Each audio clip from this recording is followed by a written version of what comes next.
De onde vem o combustível que a gente usa todo dia? A história é longa, mas olha, é fascinante. Vamos fazer uma viagem que começa com organismos de milhões de anos atrás e termina, literalmente, na bomba do posto. Essa é a jornada incrível do petróleo. Então, a pergunta que não quer calar é essa. Como é que um plâncton antigo, algo microscópico, vira combustível de avião? Parece coisa de ficção científica, não é? Mas é geologia pura. E é exatamente essa transformação impressionante que a gente vai desvendar agora. Bom, para começar essa história, a gente precisa voltar e muito no tempo.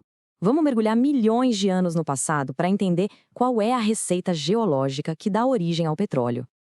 Pensa numa receita com 5 ingredientes essenciais. O primeiro, matéria orgânica, lá do fundo do mar. Depois, isso todo é soterrado.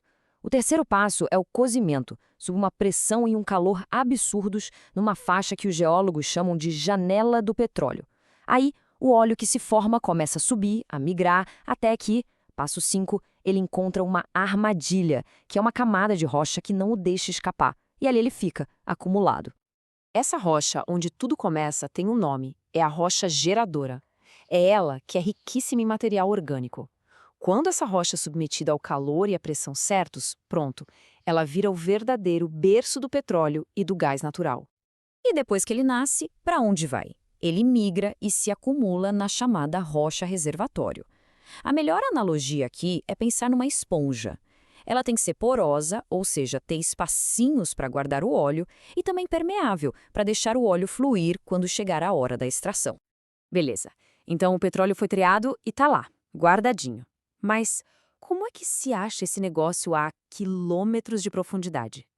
Bom, é aí que começa a grande caçada subterrânea.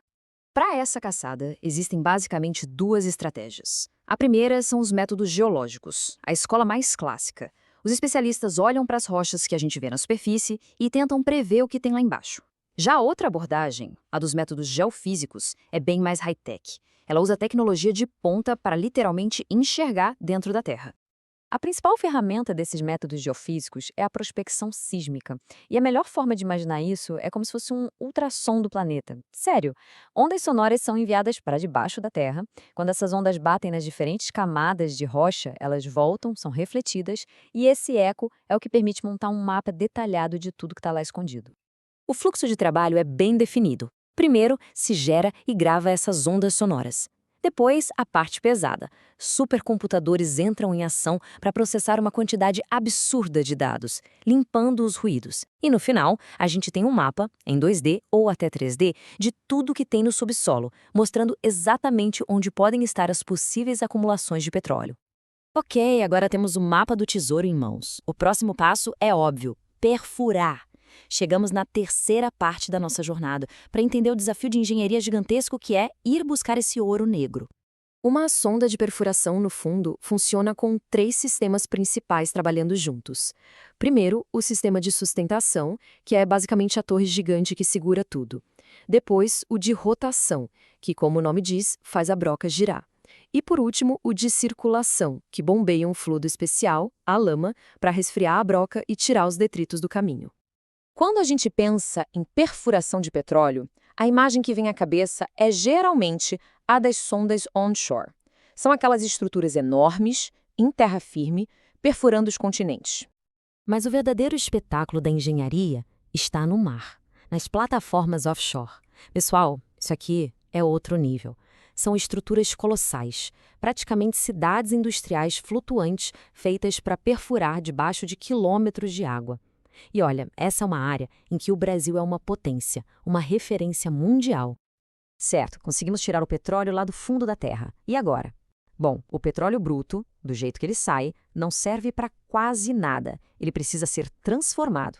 É aqui que a gente entra na 4ª etapa da nossa jornada, a refinaria. O processo de refino, de forma simplificada, tem 4 passos principais. Primeiro, a separação. Depois, vem a conversão, que é onde a mágica acontece. Moléculas grandes são quebradas para virar produtos de mais valor. A terceira etapa é o tratamento, para tirar impurezas. E, por fim, tem os processos auxiliares, que dão todo o suporte para a refinaria funcionar. E aqui a gente entende a lógica do negócio. Uma refinaria simples acaba com um monte de óleo combustível que vale pouco. Agora, uma refinaria complexa, essa sim é inteligente. Ela pega esse material de baixo valor e o transforma em produtos caros, como gasolina e diesel. A meta é espremer o máximo de valor de cada barril. Então, o que define uma boa refinaria é a sua versatilidade. É aquela que consegue pegar um petróleo mais barato, de qualidade inferior, e mesmo assim, com sua tecnologia, transformar aquilo em produtos de altíssima qualidade. Isso sim é eficiência. E existe até uma nota para medir essa sofisticação. É o índice de complexidade de Nelson.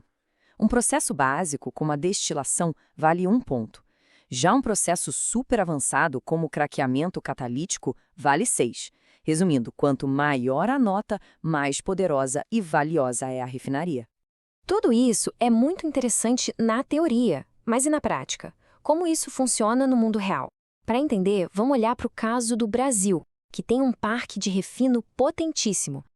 A história do refino no Brasil teve suas fases. Lá nos anos 50 e 60, nasceram as primeiras grandes refinarias. Depois, entre os anos 60 e 80, veio uma expansão gigante para acompanhar o crescimento do país. E mais recentemente, já nos anos 2000, o foco virou outro: modernizar tudo para produzir combustíveis melhores e menos poluentes. E os números, olha, são de cair o queixo. A Replan, em São Paulo, é a maior do Brasil e consegue processar 434 mil barris de petróleo por dia. Logo depois vem a RLAN, na Bahia, e a Revap, também em SP. Essas três juntas são a espinha dorsal que garante o combustível do país. E a localização delas não foi por acaso, não. É pura estratégia.